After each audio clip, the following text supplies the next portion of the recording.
ሰላም እንዴት አላችሁ?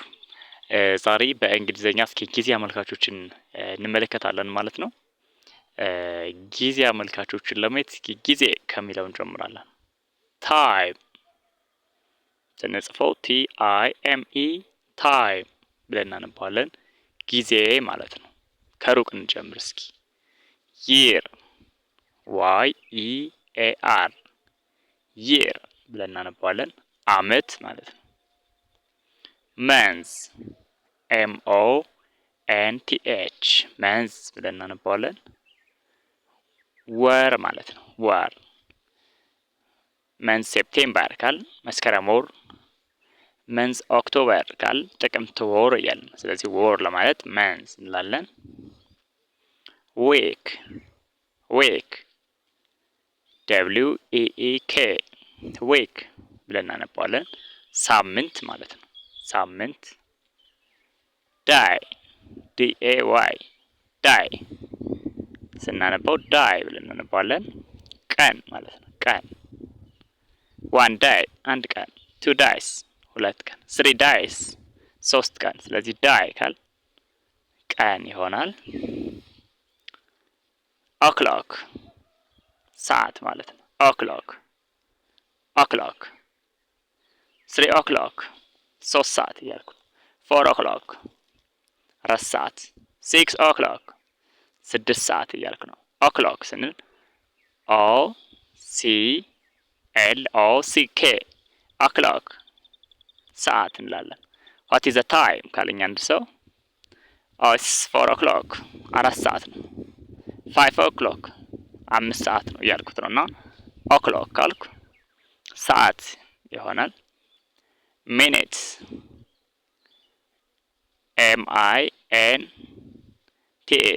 minute MINUTA minute እንላለን። minute ደቂቃ 3 minutes 3 ደቂቃዎች 25 minutes 25 ደቂቃ 40 minutes 40 ደቂቃ minute ካል ደቂቃ ይሆናል። ሰከንድ ሰከንድ ሰከንድ ይሄ ሰከንድ ነው የምንለው በአማርኛ SECOND ሰከንድ እንለዋለን። ሴኮንድ ማለት ነው። ስለዚህ እነዚህ ታይም ኢንዲኬተርስ የምንላቸው ደግሞ ጊዜ አመልካች የምንላቸው እነዚህን ደግሞ የእንግሊዝኛ ጊዜ አመልካቾችን ያሁን፣ የኃላፊ ጊዜና የቀጣይ የመጪ ብለን እንከፋፍላቸዋለን በሶስት ማለት ነው። ናው NOW ካል አሁን ናው አሁን ማለት ነው። ናው ago ካልኩ በፊት ago በፊት 2 days ago ካልኩ ከሁለት ዓመት በፊት ago 2 days ago ከሁለት ዓመት በፊት ከሁለት ቀን በፊት 3 years ago 3 ዓመት በፊት 4 years ago 4 ዓመት በፊት ago ካልኩ በፊት ማለት ነው። ago 2 weeks ago 2 ሳምንት በፊት when you come from መቼ መጣህ? 2 years ago ከሁለት ዓመት በፊት ነው የመጣሁት ማለት ይችላል ማለት ነው።